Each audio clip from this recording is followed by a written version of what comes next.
Africans cannot redeem Africa by accusing Europe.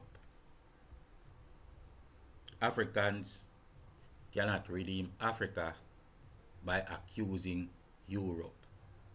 Hello, people. Skywalker here. We have no choice but to speak it. Every time that the black man is faced with his own faults to be accountable for, he points at the white oppressor's faults as if that makes his own disappear. Every now and again, we must say words that seem impossible. Africans are guilty for neglect of universal God. I must tell the truth to spark the light. And yes, we say God as defining the particular point of intelligence because it is distinct, decisive, and particular judgment. I am not here to grapple with confusion, so stop setting up these barriers to reason. Don't put yourself in that position where we must go around in many circles and come back around just to point you to that circle. Give me a minute before we get to that point. Please listen. You have to allow a listening ear and an open mind at some point, regardless of what your preconceived notions of norm are. When we discover that fire and water are the same, we understand that all comes back to one. The different vibrations of the same concepts is simply how we must relate and make sense. We create difference in the same and it becomes reason or reckoning. It is all God in everywhere and in everything, the particular aspects of all that there is. It is all DNA, and every particle of DNA carries every part of all there is. All definable aspects of all is God force, be it in a universal or personal sense. When the rain falls, it is universal to that degree, but you have to relate to the particular job that will affect your personal reality, as like it is falling through your leaky roof. That particular job is the God or aspect of God that matters in the moment. Outside of that, it is just universal rain. It is not specific. I am making specific points. So God is in everything that I define. When will we get back to basics and pull the veil from over our faces? Everything that makes specific is a God power. If I identify your foot under the bed, I declare that I see you under the bed. A lot of fancy footworks are destroying man's ability to communicate and fathom his own reality. The black race is lost and searching to be lost even more by digging down to escape from a pit. Many of you will hate me again, but it is alright. It will spark you whether you like it or not. African redemption will have nothing to do with the Europeans' retribution, which is coming. They are two different people with their own separate charges. The black man was culpable in his own experiences, and so too will the white man enter his period of forgetfulness for whatever eons of time. How he will treat his own obligation to atone will determine upon his day of redemption. No one has the monopoly on innocence or righteousness. It's best to be humble before all these universal forces that calibrates reality and justifies all. The black man's day of redemption was ever at hand. It was never out of reach. However, he keeps neglecting the atonement, and the atonement must come before redemption. Abraham Traore of Burkina Faso is making his own atonement. Ghana's leader, Nana Akufo-Addo, on the other hand, is proving or directing us to the prevalence of the same ungodly sins of the past and the fact that we keep doing the same things today that we deny to ever had done in the past. In the present, I hear you declare that Jesus was black. Nana Akufo by his own deliberate actions points also to the fact that in the life of a black man, Judas was also black. So then, where is the atonement and why will we deserve redemption? So, although you say that Jesus was black, your actions point to a black viper who would sneak beneath the grass and have Jesus be crucified. A subtle hiss of a brother you have seen for yourself, discreetly telling the man you call the devil to crucify Abraham Traor and sacrifice his people because they want to be free from your gods. No good God will use and abuse any population while watching them suffer, die, and starve. Just because the white man takes pride in his evil does not mean that Judas is either good or innocent. Neither does it mean that the brother who begs for the crucifixion of the other is less guilty than the one who drove the nails. The one who sold his brother to the enemy is more devilish than the enemy by tenfolds. Every time that God points to the evil ways of the black man, he hides behind the fact that the white man is not perfect either. What a shame. Where is the atonement? This is why people like Nana Akufo will never stop seeing the face of our Jai, Abraham Traor, for the rest of his time in this life and the entire time in the next. That's the way of perpetual motion.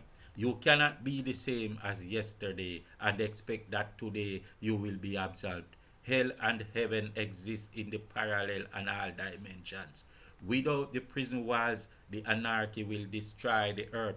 Without the atonement, those humans that fell short will not be directed back to their heavens. The white man was put into his heaven by a higher power than yourself, black man. His rising and falling has nothing to do with you.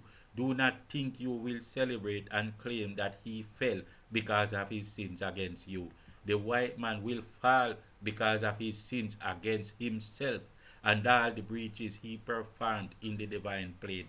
You have no entitlement as his judge. Your priority must be to your own atonement, and you will suffer if you will not learn the difference. You were not destroyed because the white man was evil. You were destroyed because the opportunist appears where there is opportunity. You are the wimp who mistakes opportunity for oppression and you still don't get it. The black man must admit to his children about the atrocities against his own, and they must explain why the other races still worship black gods from Zeus of Ethiopia to Buddha, but they claim that they never oppressed anyone. They do not say the same thing that they taught mankind in the world was turned back upon them.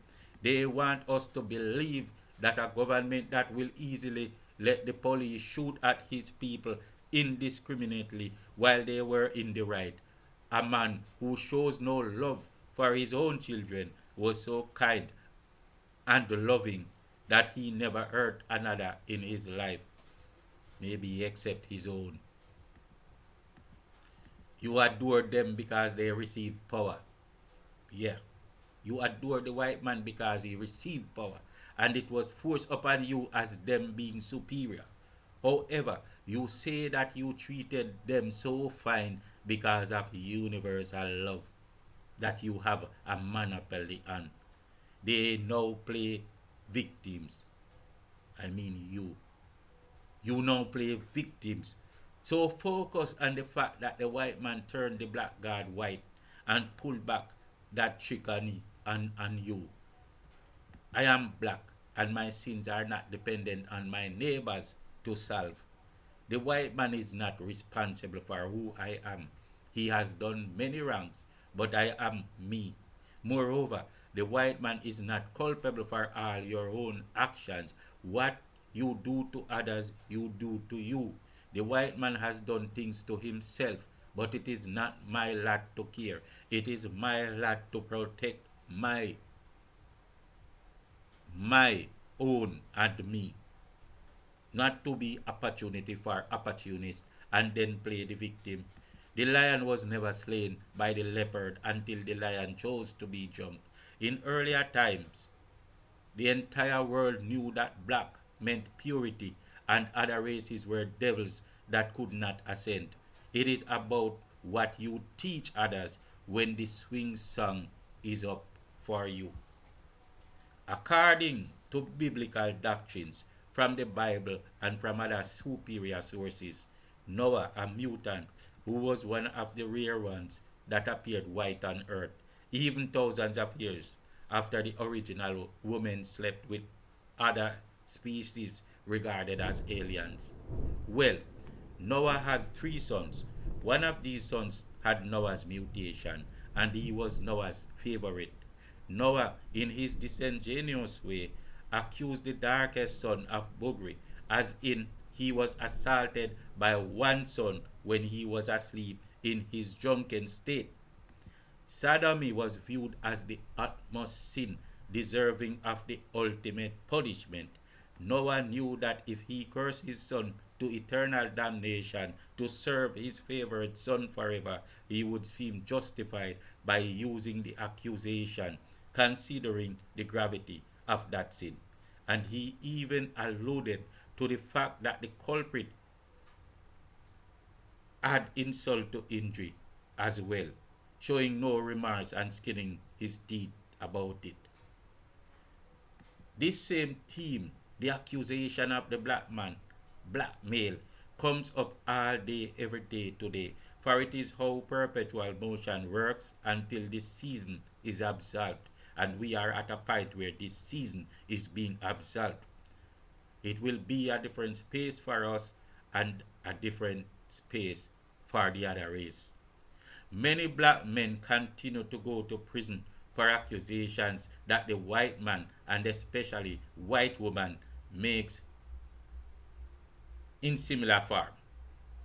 But why did Noah do this thing? Or did he lie on Ham? Well, regardless of whether the Bible was real or the particular tale was true or Noah was lying or not, this story is telling you about the greater picture. Noah was creating hell for the greater people at the hands of the lesser people, greater and lesser in terms of numbers. Ham was being cast into the bottomless pit, and by him being there, he would make Japheth great.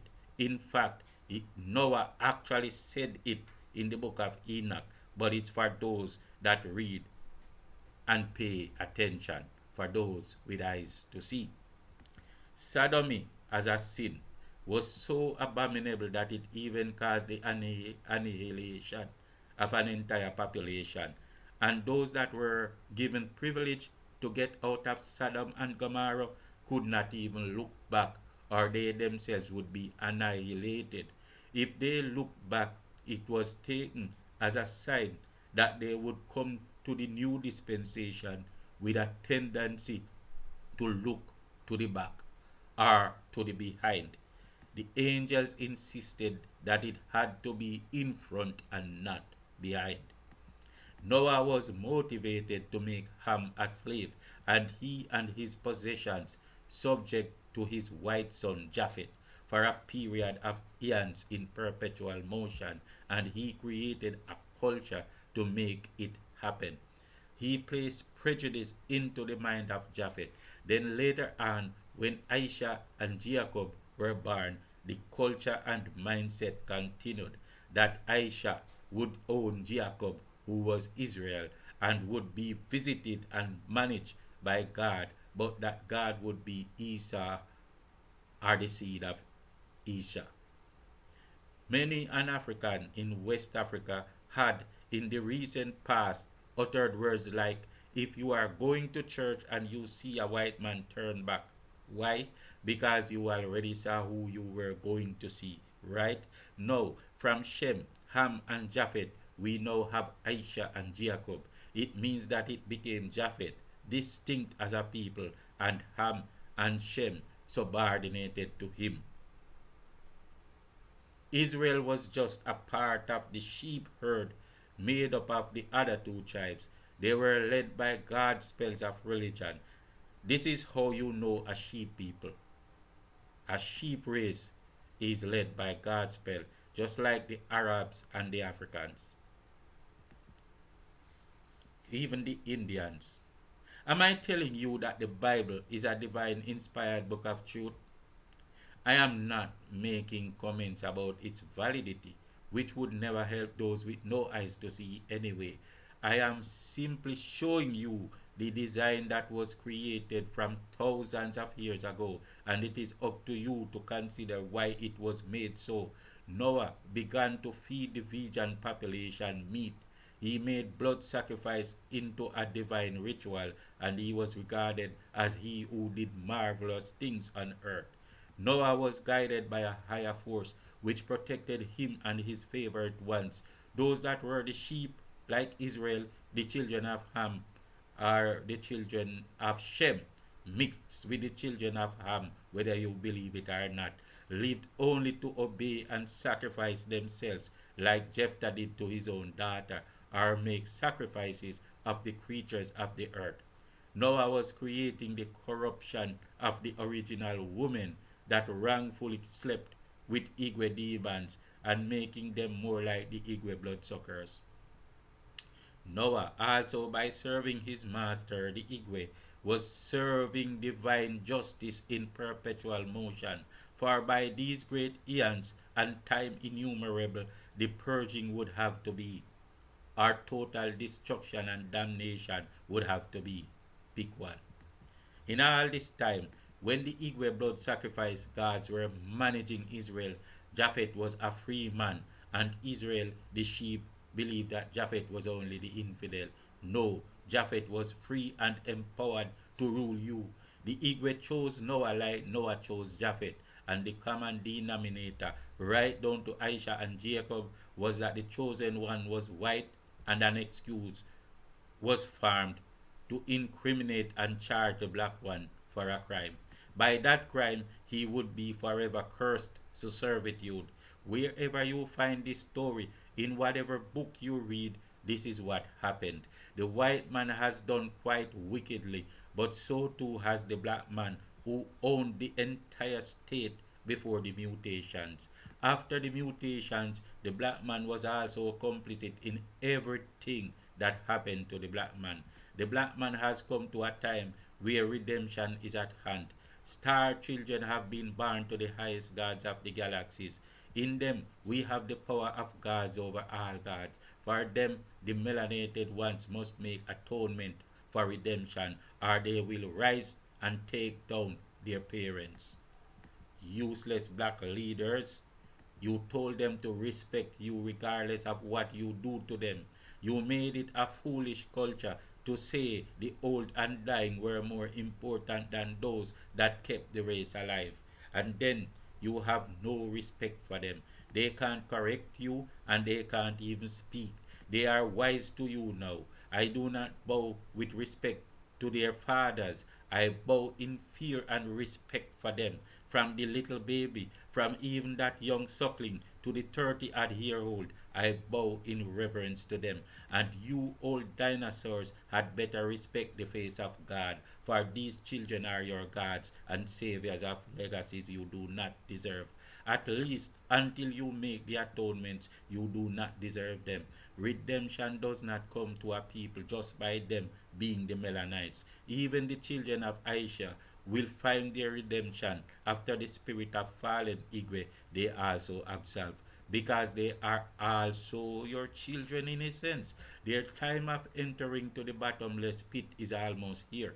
I wish them well in their own eons of reflection, and that they will make the right atonements or redemptive decisions which stubborn black leaders still fail to make. The black man is in the pit telling his children to dig deeper to get out, but blaming and cussing at the white supremacists cannot help. The one thing that will help is you making atonements for your own wrongdoings and paying reparations to your own children that you sold to the white man and now say it was his fault. The facts are there. indisputable and unquestionable. So stop with the lies. The more you lie, the deeper you sink.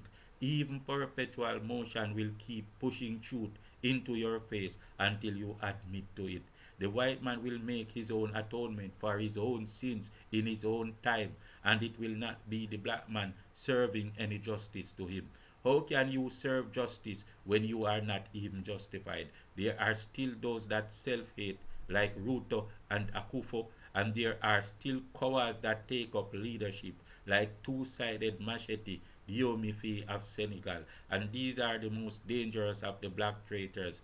At least the white man does not sell his own children. Does he? At least you cannot buy out white leaders. Can you make Kamala Harris president of America tomorrow and you will see a bigger threat to the black race black Obama, than Black Obama, Trump and both are combined? Kamala Harris would serve the white supremacists better than Donald Trump could ever dream to try. These enemies are right from within, like what Yomi Faye seems this time to be in Senegal. How can you blame the white man? Tell me how. Every ECOWAS and AU state is a declared enemy of the black race. You hear what I said? Every ECOWAS and AU state is a declared enemy of the black race. When you say you are ECOWAS or AU, it simply means you are an enemy of the black race, and we must come to accept it. How can you be absolved because you sold out for fear? Whatever caused you to sell out will not make a difference. It will not make the victims more or less sold. Black Obama was the enemy, and now Gaddafi is dead for all the good he did. Black Museveni is the enemy. Tinubu of Nigeria is the enemy. Ruto and Akofu and that man in Benin are clear enemies, almost openly declaring themselves.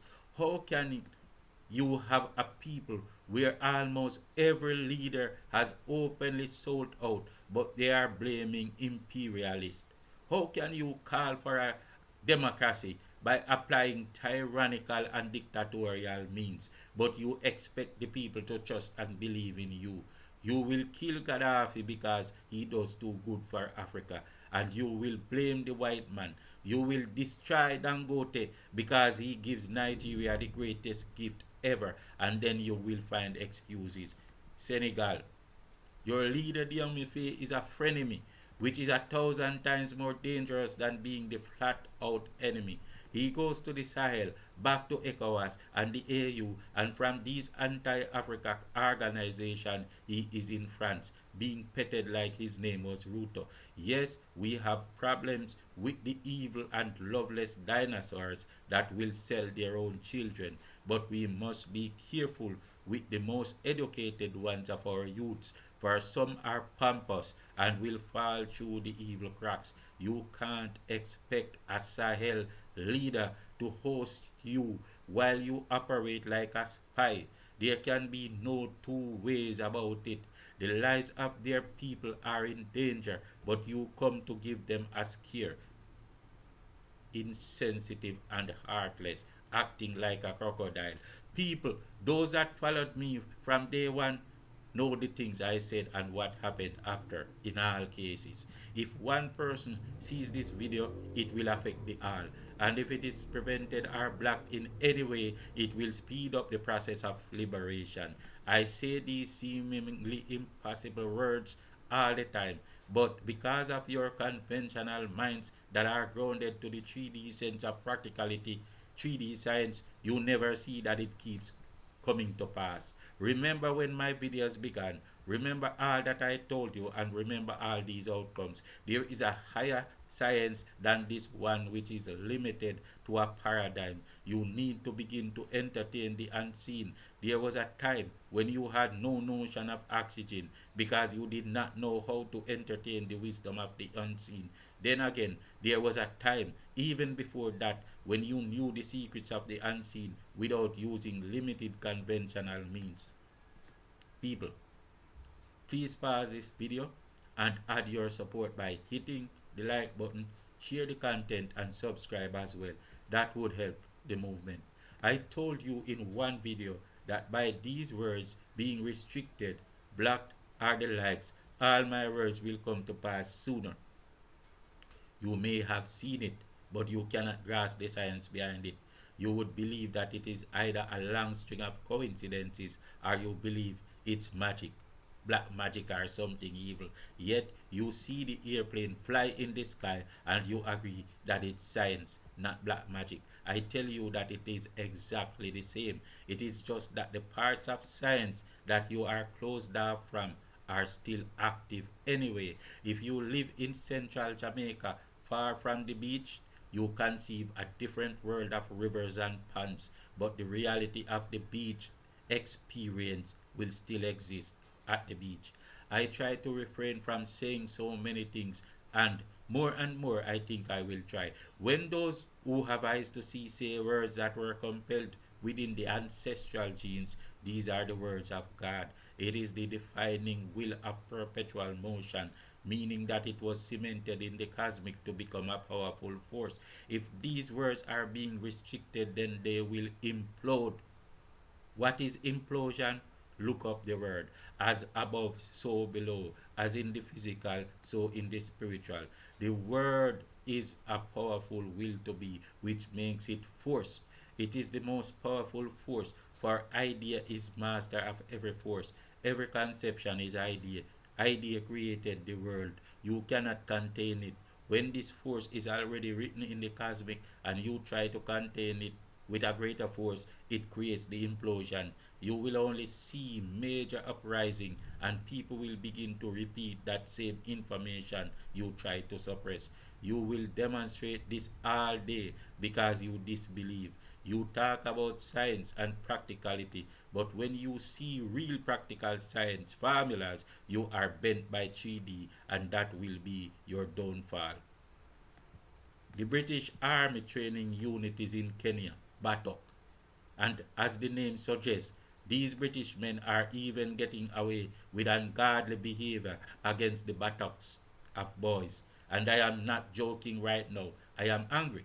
It is an indictment against the leaders of Kenya, not to the British man who has always been doing these things in history.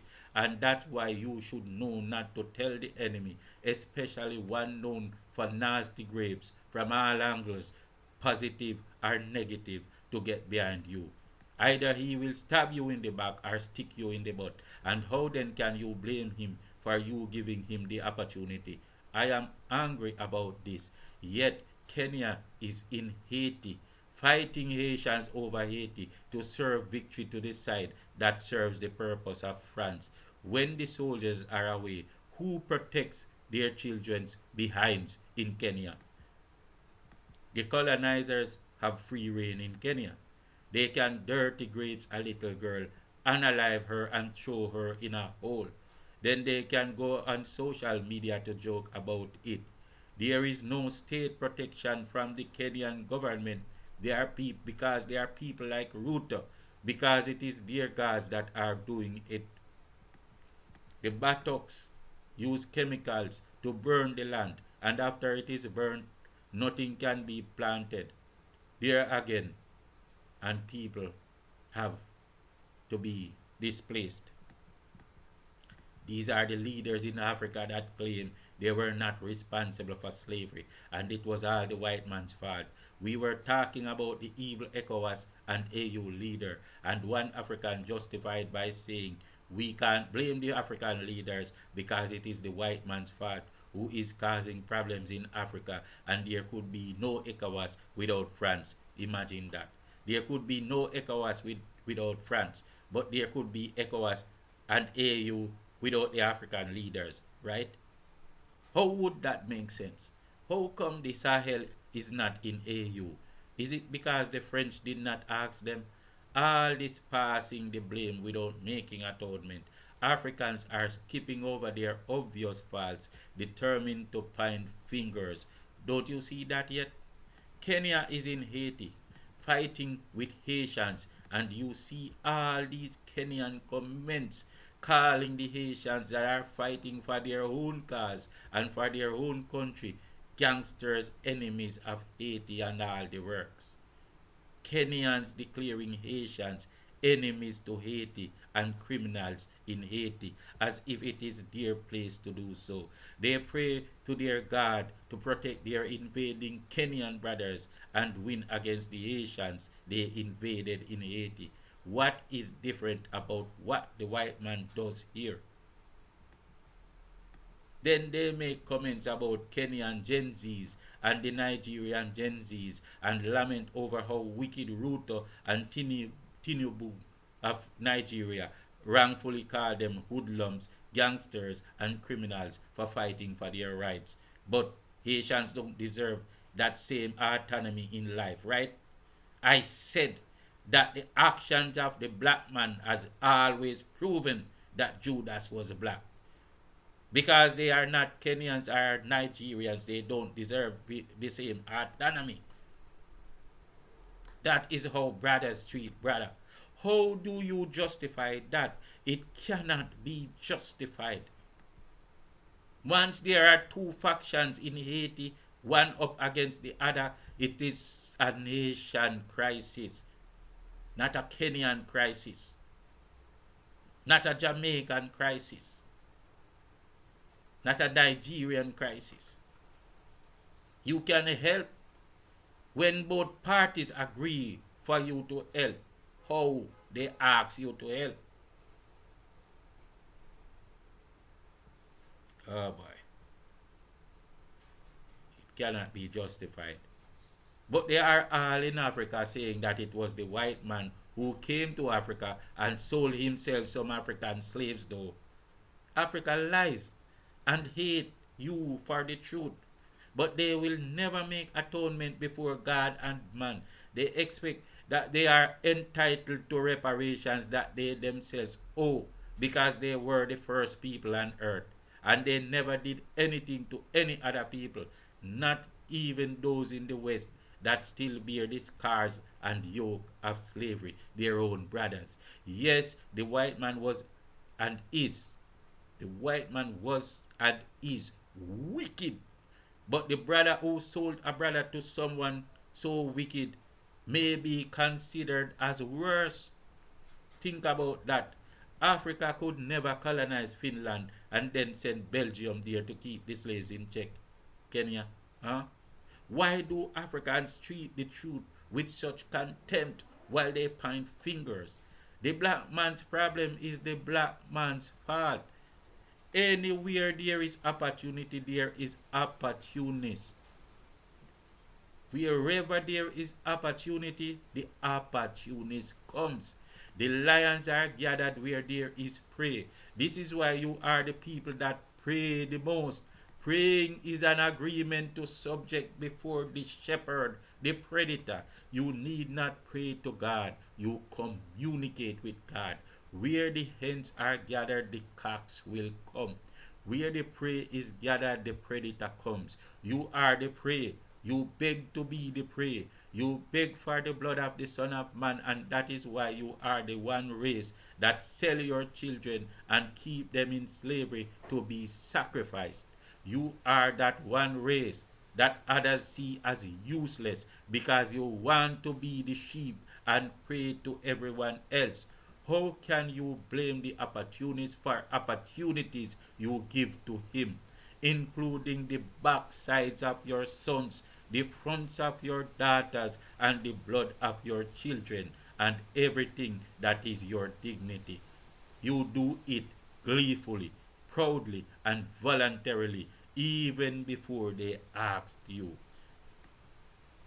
Watch that video of the Ghanaian Akofo trying to sell out the wonderful Son of Man in the Sahel. Look how shocked the Americans seemed. What was his name? I don't even remember the American man's name. He was there with his team, right? And Akofo was shocking him with great information and indulgence.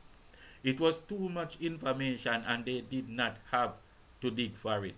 They expected him to come and give all the gold of Ghana to them. But here he was giving the gold the neighboring brothers and seemed ready to throw in the legacy of all his children to the IMF and World Bank if necessary. This is what they do voluntarily to make their gods happy. On any scale of measure, the white man can never be seen as more evil than the black leaders. There could never be slavery without slaves, and never a buyer without a seller. And to notice that in the black race, the evil ones sell the good ones, or at least they sell the innocent. There is a reason why men ride horses and mules, but not the bevel horned bull. There is a reason why the cocky white man is in Africa taking advantage of the bent over black man. He is an opportunist. That's why there is a reason why the black man is bent over. Although he laments that he was wrongfully shafted as if he was junk like Noah, he will gleefully ask for it again. Look at history, see the truth, and hate me. I don't care at this point. Anything to stop these lies without facing the truth, the atonement will not come and redemption will be so near, but yet so far. The Africans declare that they owe nothing to Caribbeans reparations for the crime of slavery against them. Yet you can easily go to Nigeria where they have these display museums and they will tell you the very opposite. In fact, some of these historical places are operated by Africans that traded in slaves. They go as far as to explain that they sold 40 slaves for a puny bottle of gin or whiskey. That was what their brothers' lives were worth to them. They were given rifles which they paid for at the cost of around 40 or 50 slaves apiece. You can go to these places and see, and the names of these people are there. They are known in Africa. Some of them still live on these slave legacies. They tell you they did not know the white man. Their partners were so wicked, but they were there to see what the white men did to the slaves before their faces and how evil it was. They traveled on slave ships to vacation or go to study in Europe as the white man's guest, and they saw the brothers they sold being thrown overboard. There is not a single thing that the black man did not know. He was deliberate. He was as deliberate as Ruto's police shooting the people in Kenya. Then he comes with the excuse about the white man causing the slave wars which caused slavery. That is debunkable.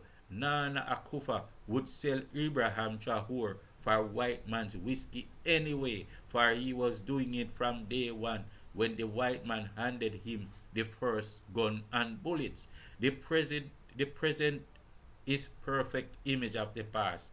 Look at Ruto just running around and living big on blood, sweat, and tears of his own people, bro. And then he's going to tax arms, sanitary pads, and bread. Why are you lying? Face the truth, man. This is why too.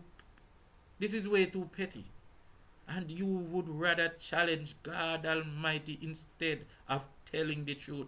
In that same Nigerian region, they protested against the British abolition of the slave trade when the white man decided that he had to end this kind of barbarism for whatever reason. It was the wicked white man, what you call him, who decided to end it. The people in that region of that you now call Nigeria, the black people there, protested and begged the British crown to rethink as it would cause their economy to collapse. So, was that not an admission that they literally lived on sacrificing their brothers?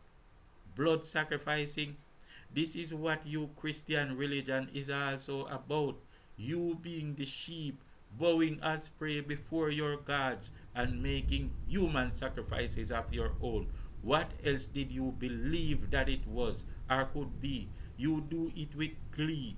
Every time some niggardly Christian woman or man comes telling me about the blood of Jesus, I declare, dirty, stinking Judas, there it is. Hate me or not, but I won't apologize. This must be done now. Peace out, my people.